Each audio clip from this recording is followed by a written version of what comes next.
Die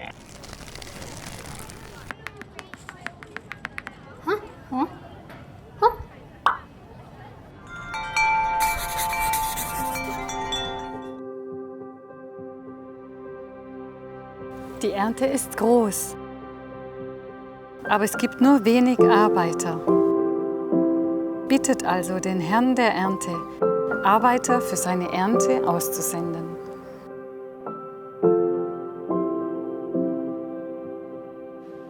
Die ersten Trauben sind geerntet, doch ob das Weinjahr 2023 am Ende ein gutes wird, entscheidet sich jetzt.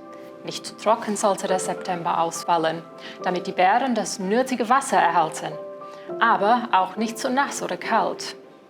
So hieß es in einer Meldung Ende August in einem Zeitungsartikel. Mitte September hat hier in Rheinland-Pfalz in vielen Weinbergen am Rhein und an der Mosel die Hauptweinlese begonnen. Da ist für manchen Winzer schon um 4 Uhr die Nacht vorbei. Denn die Trauben sollen möglichst bei kühlen Temperaturen gelesen werden, damit sie nicht schon im Bottich anfangen zu gären. Anschließend kommen die direkt in den Keller und werden gepresst und weiterverarbeitet.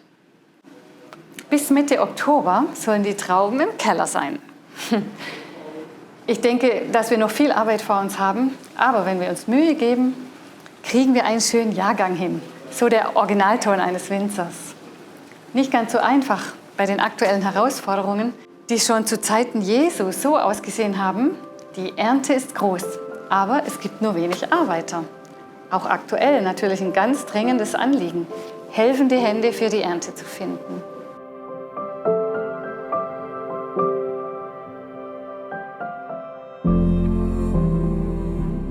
Diese Herausforderung war vor über 100 Jahren im Kriegsjahr 1914 noch um ein Vielfaches größer. Ein vom Ersten Weltkrieg gezeichneter Jahrgang und somit ein sehr schwieriges Weinjahr.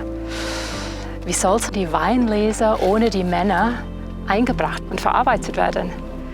Es ist schier unglaublich, wie Alte, Frauen und Kinder das bewältigt haben. Jede Hand war gefragt, jede Hand hat mit angepackt. Und sie haben es geschafft, die Weinlese 1914. Trotz Ausbruch des Ersten Weltkriegs, dieser Urkatastrophe des 20. Jahrhunderts, wie Historiker sie nennen.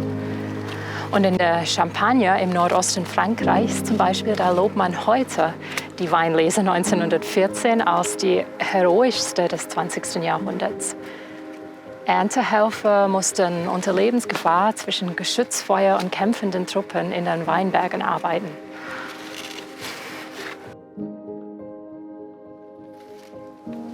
Keine leichte Aufgabe, unter solchen Bedingungen Arbeiter für den Weinberg zu finden. Auch nicht für den Weinberg des Herrn. Denn mit dem Himmelreich ist es wie mit einem Gutsbesitzer, der früh am Morgen hinausging, um Arbeiter für seinen Weinberg anzuwerben.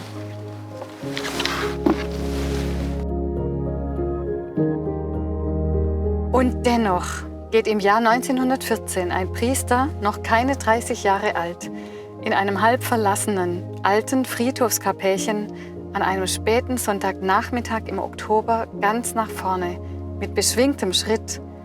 Er dreht sich um und schaut in die erwartungsvollen Gesichter seiner Schüler.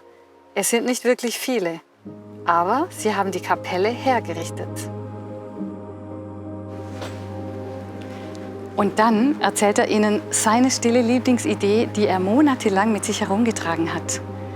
Ob es nicht sein kann, dass Gott besonders wirksam werden will, von hier aus durch Maria, durch ein Liebesbündnis mit ihr.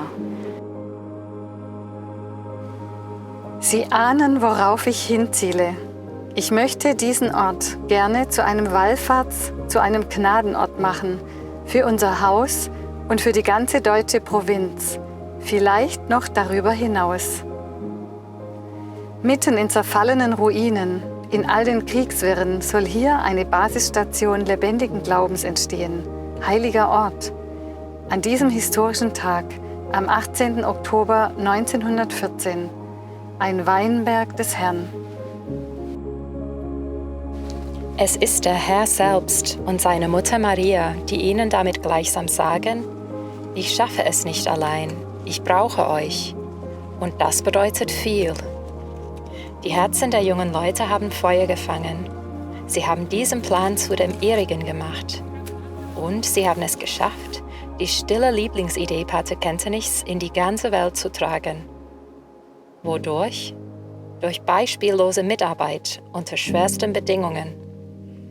Beiträge zum Gnadenkapital nennen sie es bald und meinen damit, wie ihr Mittun konkret wird und wie sie damit gleichsam Trauben ernten für den Weinberg des Herrn und sie immer wieder geistig in die kleine Kapelle zu Jesus und Maria bringen, damit daraus bester Wein werden kann, für viele. Josef Engling, einer der Schüler Pater Kentenichs, der wie andere schon bald an den Fronten des Krieges stehen musste, schreibt von dort zum Beispiel in sein Tagebuch: Mutter Maria, es fällt mir manches schwer. Eine starke Erkältung will mich missmutig machen. Doch der Gedanke, alles für dich, lässt mich alles leicht überwinden. Und weiter: Überhaupt fällt einem nichts schwer, wenn man an die Mutter und ihr Gnadenkapital denkt. Wenn bei schweren Märschen alles um mich her müde einherschreitet, bin ich immer munter. Beiträge zum Gnadenkapital. So nennen wir es auch heute, wie wir in Schönstatt mitgestalten und partizipieren, uns einsetzen für andere. Weil klar ist, dass auch heute gilt, vielleicht mehr denn je, die Ernte ist groß, aber es gibt nur wenig Arbeiter. Jesus braucht uns. Er braucht keine langen und komplizierten Bewerbungsschreiben. Er sieht unser Herz. Und er sagt zu jedem von uns schon in der Taufe: Folge mir nach. Es gibt viel zu tun. Du kannst das, das sehe ich. Und auch wenn es anstrengend wird, es lohnt sich. Du musst nur Ja sagen und aufbrechen. Und wenn du nicht weiter weißt, bin ich da, immer, bis zum Ende der Welt. Lassen wir uns also darauf ein, im Weinberg des Herrn zu arbeiten. Gemeinsam geht es leichter.